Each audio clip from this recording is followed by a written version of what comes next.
Welcome back to Unfiltered Insurance and Adjuster Talk. Now, I want to talk about denied, delayed, denied, delayed. This is inside the FEMA aid crisis. And I know on videos I have told you guys that FEMA is pretty much no longer.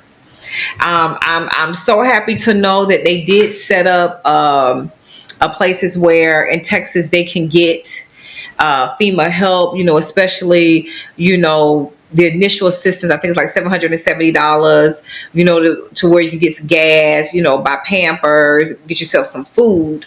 But it's going to go beyond that, right? They're going to need further. And with all the different cuts that have taken place, I'm going to be very surprised if it goes much further beyond that. But I think that right now the spotlight is on them. So they're going to have to do something.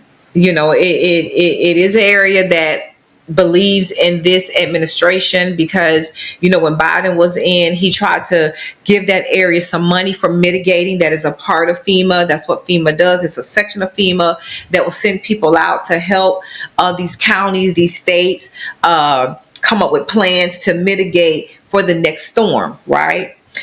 So they declined those funds and say no, they didn't want it from that political party, I guess. So,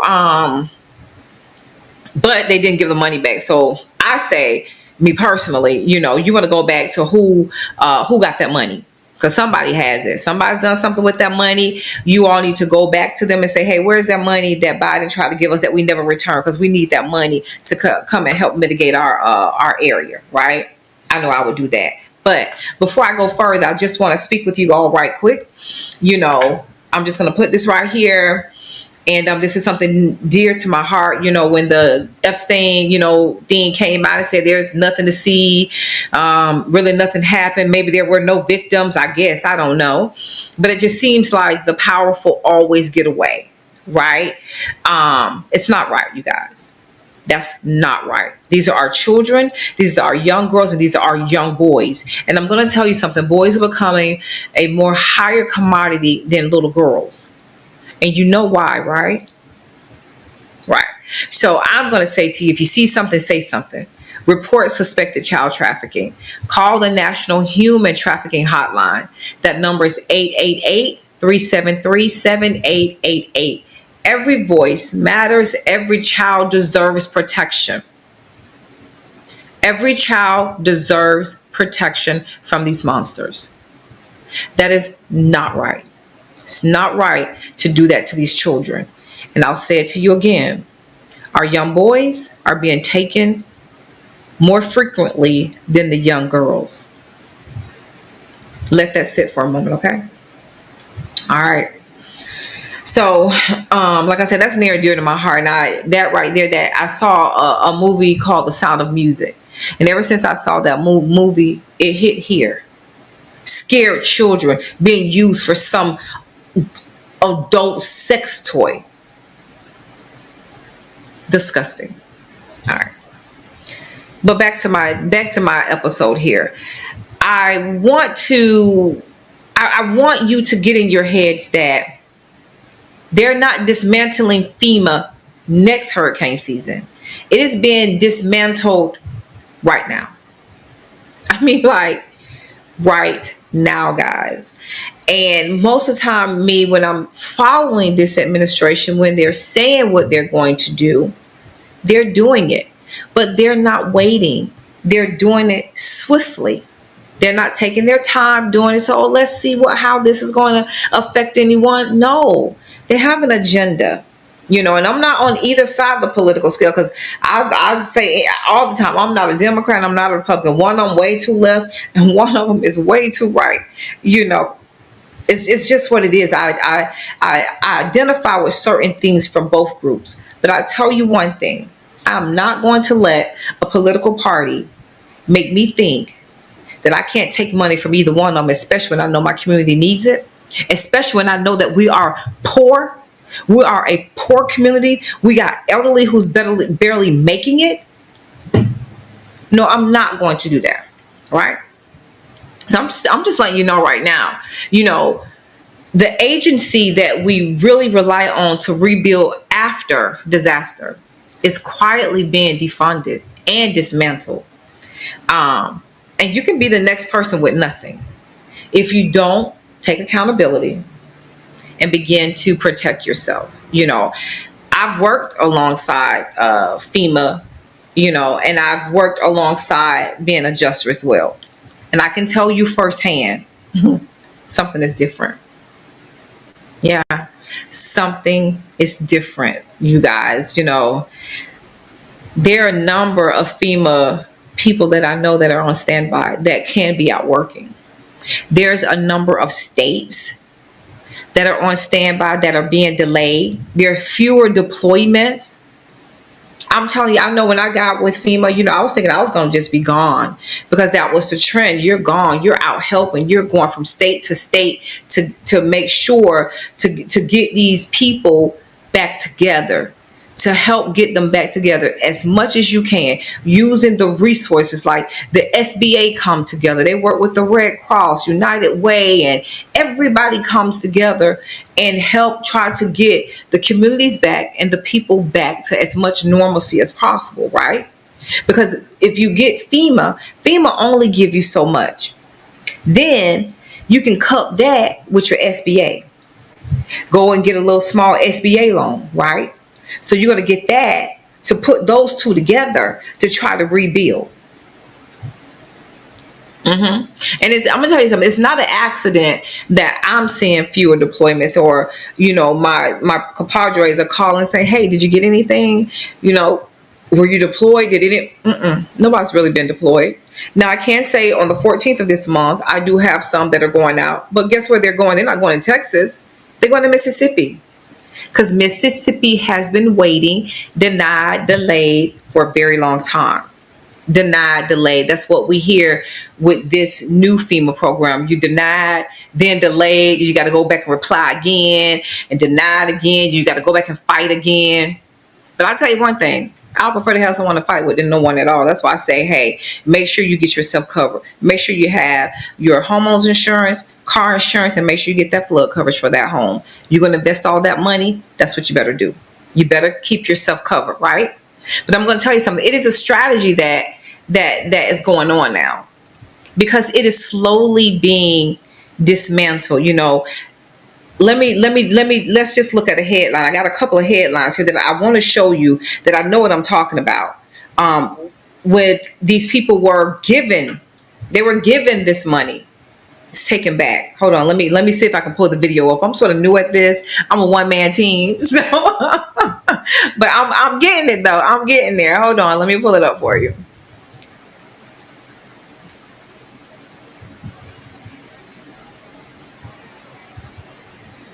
Meantime, nearly $82 million in funding from FEMA grants has been canceled in Maryland after the agency said the grant program was, quote, wasteful. The program provided funding for infrastructure projects like stormwater drainage and hardening electric grids in vulnerable communities. The money came from a program set up by the first Trump administration to shore up areas with high risk of storm damage. Now, this comes as Governor Moore requested for a presidential disaster declaration to aid areas of western Maryland, which suffered severe flooding back in May. You see? You see? Now, this was from the first. He knew. He knew. He had a heart for people. You know, he knew. He had a heart. But this administration, I don't even know if his heart is there. I don't even know if he remembers the people. You know, the people that put him in office. Is still the president. You have a say. You know, I know there's a plan of how you want things to go, but at the same time, you have we're humans. You were elected to look out for all of us, regardless if we voted for you or not. You are the leader of this free nation. And see, I told y'all, it's already happening. Oh, hold on. Let me show you one more. So you will really know I know what I'm talking about, okay? Hold on. Let me get this together. Give me one moment. Hold on, I'm coming. Federal government allocates disaster relief. It took an appeal by Arkansas leaders to get the White House to unlock FEMA money after storms here this spring. It surprised some that a Republican-led state had to overcome that initial denial. Maurice Dubois visits a small town in central Louisiana, where a revoked grant there has people similarly surprised. This was the town of Central Louisiana in August 2016. 24 inches of rain fell here over the course of 48 hours, flooded out and destroyed about 60% of its structures. You can't imagine. Look out here and imagine covered in water. Mayor Wade Evans gave us a tour. He and his family had to evacuate when floodwaters overtook his neighborhood 9 years ago. See? I'm trying to tell you guys, FEMA is in the works of cutting now. It's not there anymore. And that's why I'm saying, with this new flooding, people are going to be waiting for answers. They're going to want assistance. They're going to be calling and calling and calling. They're not going to get no answer. They're not going to get an answer. I saw this article. They were saying that on July 5th now, the day of the devastating floods in Texas, FEMA disaster assistance line received 3,027 calls and answered in 99.7% of them, right? Then according to the document seen by the New York Times, the documents show, however, that hundreds of call center workers at 4 companies were fired the same day after Homeland Security Secretary Kristi Noem failed to renew their contracts. I even wonder if she even knew the contracts had to be renewed. Or was she not going to renew it, but didn't know the storm was coming? See how they're secretly doing stuff? You see? Because she didn't renew those contracts because they were secretly behind our backs, dismantling, cutting away. But what exposed it was this flood. This flood exposed it, right? See, according to the documents, FEMA, which has been part of Homeland Security since 2003, answered around 36% of 2,363 calls it received on July 6th, right? FEMA received 16,000 on July 7th. FEMA received 16,419 calls and only answered 2,613 of them. Can you believe that? Around 16% of the call center workers' contracts were not renewed until Thursday, 5 days after they expired. See, first of all, she wasn't going to renew them. They were not going to renew those contracts. But what happened, that flooding happened. And listen, look at all those calls that came through from Texas. The people need help. This is an area where they declined funding from a Democratic president. They declined funding. But what happened, when you're in need, you're going to have a different mindset when you're in that survival mode because you need resources. This is why you cannot allow a political party to dictate in here and how you look out for each other, how you look out for your neighborhood. Because I know for sure I would want that hazardous mitigation funds. But now look, they're slashing it. Assistance being slashed everywhere. It's just being slashed. They say they're considering dismantling FEMA. This isn't just paperwork, you guys. This is deliberate. They're dismantling it now.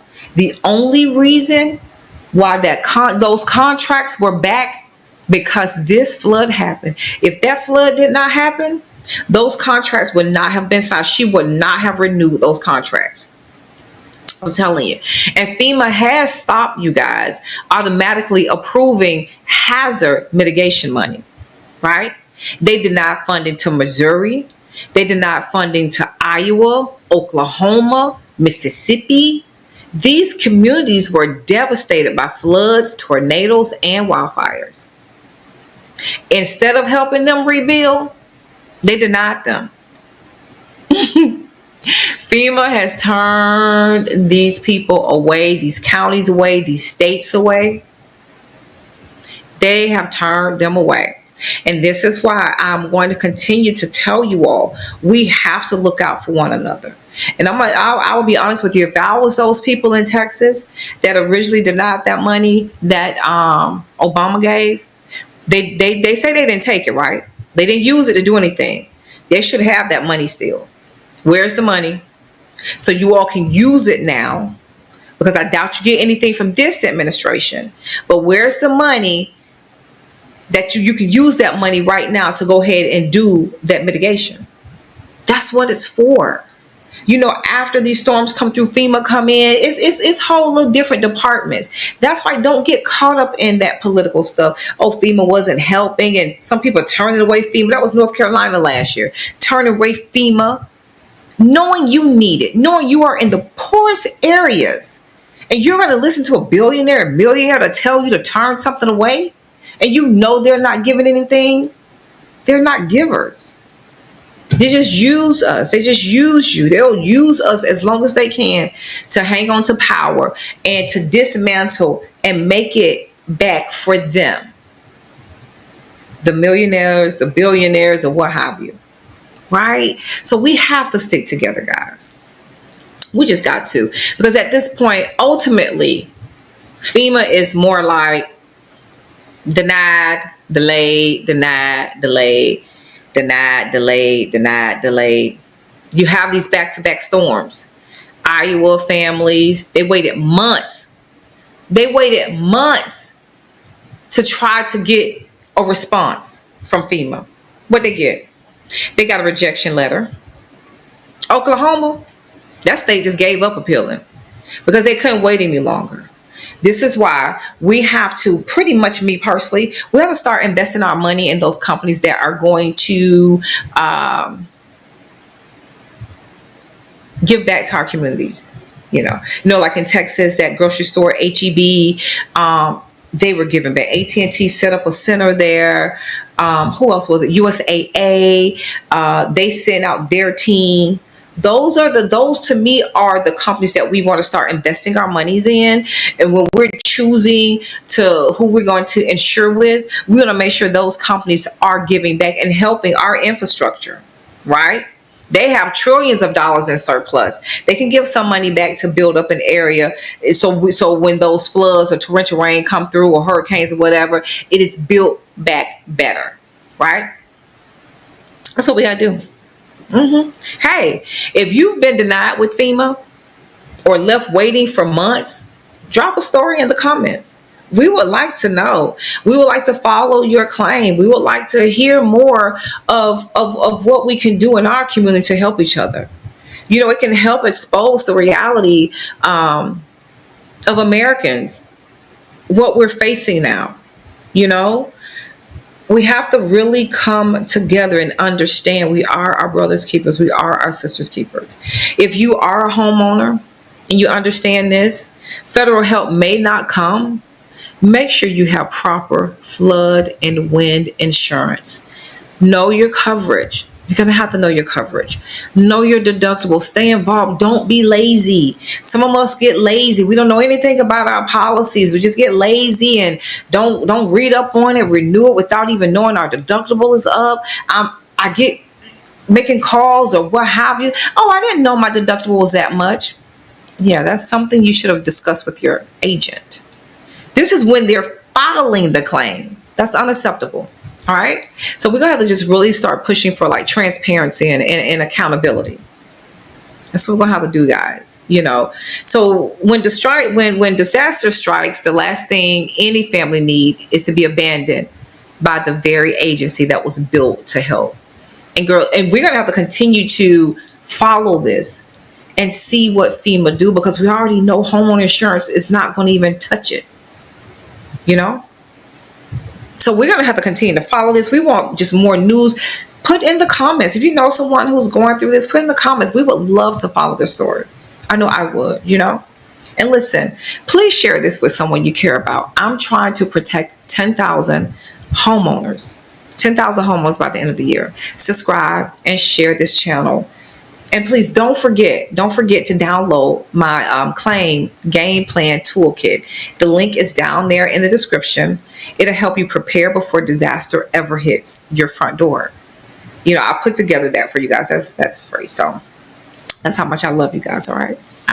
So that's the end of this here today. And again, don't forget to like and subscribe. Please share. Again, I'm trying to get to 10,000 to protect 10,000 homes by the end of the year. And I'm quite sure we can do it together. All right. Take care. I'll be back at you.